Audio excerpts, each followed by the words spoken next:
The apocalypse did not arrive as a weapon. It arrived as a mathematically valid line of code. The warning system worked exactly as designed. It detected the signature. It validated the threat. It demanded the response. The machine did not fail. It hallucinated. On 26 September 1983, the trajectory of human history narrowed to a single concrete bunker. The protocol was clear: trust the data. The data said, launch. But the silence that followed was not a result of pace, it was a result of a processing error in the chain of command. Act 1. The Infallible Eye. The logic of nuclear deterrence relies on a single fragile assumption: that the enemy can be seen before they strike.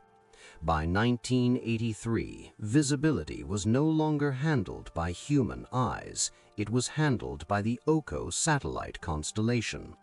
Placed in high Molniya orbits, these machines were designed to stare unblinkingly at the missile fields of North Dakota and Montana.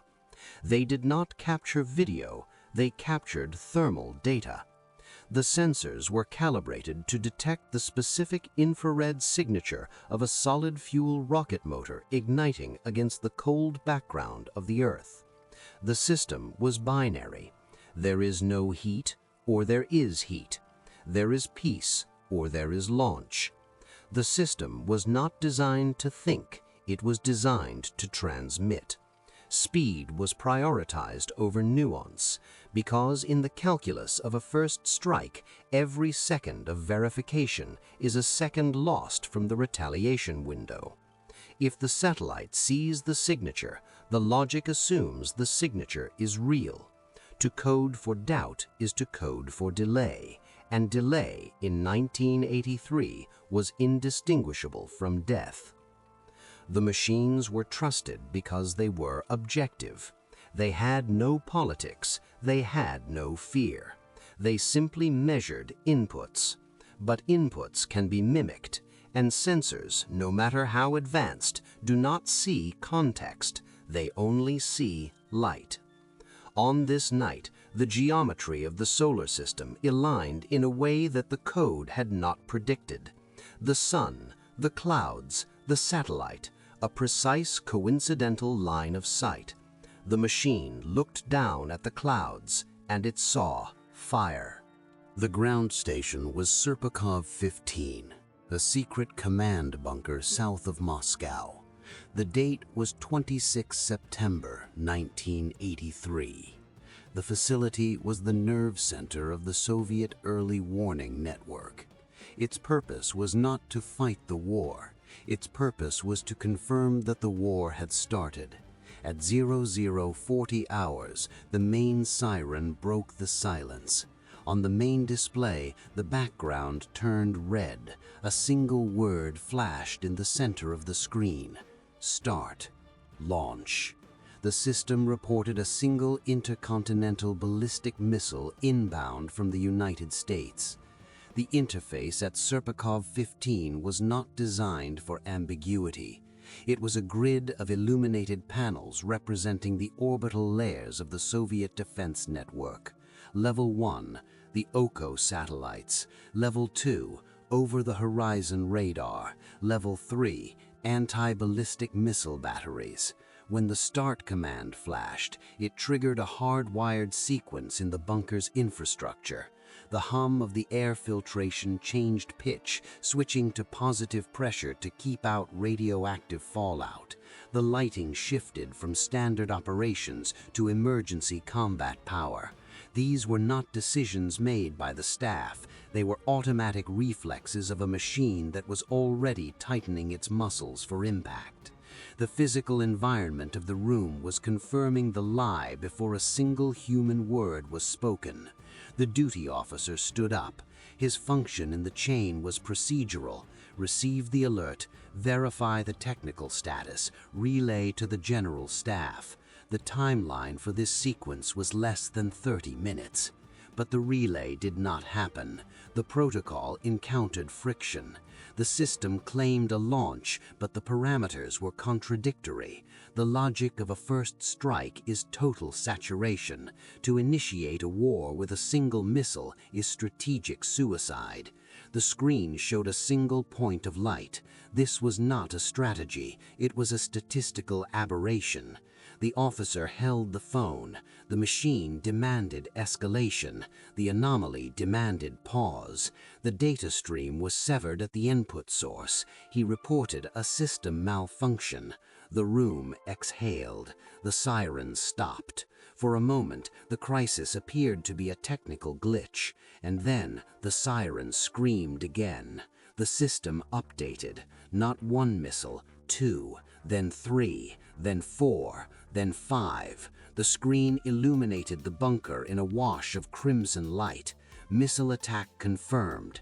Confidence high. The statistical defense collapsed. 5 missiles is a squadron. The system was screaming that the end of the world was 20 minutes away. The algorithms were unanimous. The checks were all green. The staff looked to the duty officer. He was the final failsafe. The protocol demanded validation. To wait was to risk the nation. To act was to risk the species. The output presented a contradiction. 5 missiles is not an annihilation wave. It is a probe. The data was mathematically valid, but it did not map to any known strike doctrine. Reliability checks were run.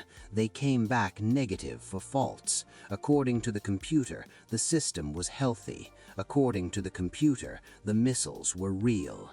The officer had less than 10 minutes to make the call. Ground radar could not confirm the missiles until they crossed the horizon. By then, retaliation would be impossible.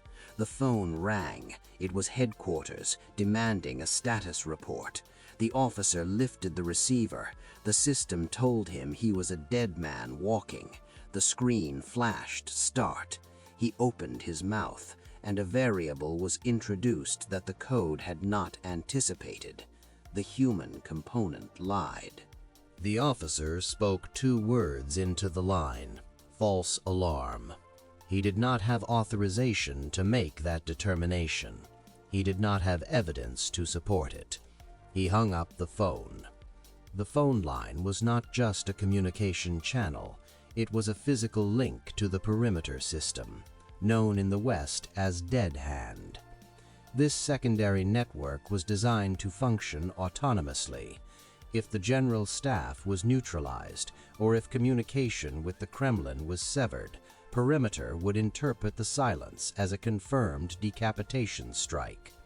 If the thresholds were met, Dead Hand would automatically authorize the launch of the entire arsenal. By hanging up the phone, the officer did not just delay a conversation, he severed the automated kill chain. He was holding back a mechanical cascade that, once initiated, had no manual override. The silence in the bunker was the only thing keeping the logic gates of Perimeter closed. The screen still flashed start. The sirens were silenced, but the data stream continued to update. According to the machine, the warheads were crossing the Arctic. Impact was calculated for Moscow. The burden of proof had inverted. Peace now required verification. Destruction was the default state. The decision relied on the ground-based radar network. The satellites saw heat, the radar saw metal, but the radar had a limited horizon. It could only detect missiles in the final segment of their trajectory. For 10 minutes, the bunker existed in a state of quantum uncertainty. The system said they were dead. The window looked out onto a quiet night. And then the ground radar reported. Clear skies, no targets. The missiles vanished. They had never existed. The hallucination collapsed, not because the machine woke up, but because reality finally caught up to the processing speed. The investigation began immediately. The system was stripped down. The code was dissected. The cause was found in the geometry of the solar system. The Oko satellites had aligned perfectly with the sun and the high-altitude cloud layers over North Dakota. Sunlight had reflected off the clouds at a precise angle. The sensors, looking for the heat of a rocket exhaust, saw the heat of the sun.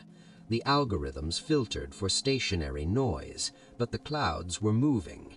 The movement mimicked a rocket plume. The machine had not malfunctioned. It had seen exactly what it was built to see. It simply didn't know what it was looking at. In a narrative of heroes, the officer would be celebrated, but institutions do not celebrate disobedience, they punish it. To acknowledge the officer's judgment was to acknowledge the system's failure, and the Soviet military-industrial complex could not afford to admit that its primary shield against annihilation was triggered by clouds. The officer was not rewarded. He was interrogated. The investigators were not interested in the deviation that saved the world. They were interested in the violation of the algorithm. They dismantled the event second by second. Why did the protocol fail? Why was visual confirmation prioritized over thermal data? Why was judgment substituted for output? The investigators argued that the logic was flawed, even if the outcome was correct. By introducing a human variable, a vulnerability was created that the state could not control. A machine that hallucinates can be recalibrated. A component that disobeys is a liability. The report filed by the Commission was paradoxically critical. It acknowledged the false alarm, but condemned the breach of protocol. It suggested that a perfect officer would have reported the launch and let the general staff decide if it was real. In the eyes of the bureaucracy, it was better to follow the rules into the abyss than to break them for survival. He was reassigned. His career stagnated. He retired quietly to a flat outside Moscow. The event at Serpukhov 15 was classified. It did not appear in the news. It did not appear in training manuals. The system protected itself by burying the anomaly. The glitch was eventually patched. The satellite orbits were adjusted, but the underlying logic remained. We categorize this event as a close call, a technical error, but it was not an error. The machine succeeded. It was ready to execute the end of history based on a reflection of light. The only thing that stopped it was a variable that refused to execute the code.